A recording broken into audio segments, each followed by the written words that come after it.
பாயாசம் எப்படி செய்யறதுன்னு பார்க்கலாம். இது வந்து ஒரு ட்ரெடிஷ்னலான ரெசிபி. வீட்டில் கண்டிப்பாக ட்ரை பண்ணி பாருங்க. வாங்க வீடியோக்குள்ள போகலாம்.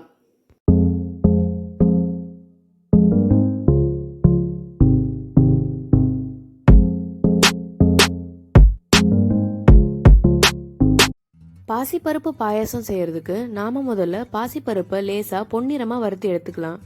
நான் வந்து 2 கப் அளவுக்கு பாசிப்பருப்பு எடுத்திருக்கேன். இது கிட்டத்தட்ட 180 கிராம் இருக்கும்.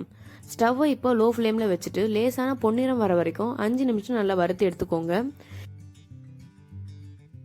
இதை ஒரு பவுலுக்கு இப்போ மாற்றிக்கோங்க. நான் வந்து பாசிப்பருப்பை நல்லா கழுவி எடுத்து வச்சுருக்கேன். இதை ஒரு குக்கரில் போட்டுட்டு பருப்பு மூழ்கிற அளவுக்கு தண்ணி ஊற்றிக்கோங்க. இப்போது 3 விசில் விட்டு எடுத்துக்கோங்க.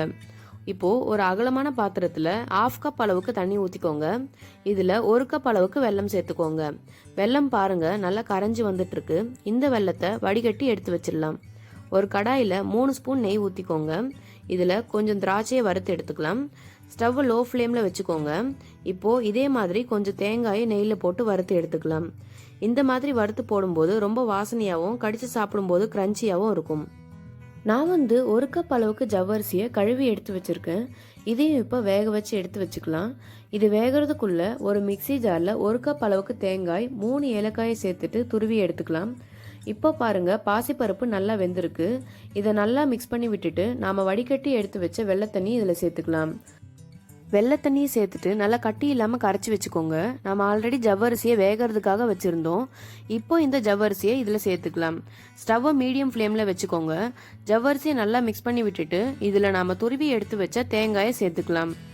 நான் வந்து 1 டம்ளர் அளவுக்கு தண்ணி ஊற்றியிருக்கேன். நீங்கள் பாயாசம் எந்த கன்சிஸ்டன்சியில் இருக்கணுமோ அந்த அளவுக்கு தண்ணி ஊற்றிக்கோங்க. இந்த பாயாசம் ஒரு 5 நிமிஷம் நல்லா குக் ஆகட்டும். பாருங்கள் 5 நிமிஷம் ஆகிடுச்சு. இந்த டைமில் நம்ம நெய்யில் வறுத்து எடுத்து வச்ச தேங்காயும் திராட்சையும் சேர்த்துட்டு ஸ்டவ்வை ஆஃப் பண்ணிக்கோங்க.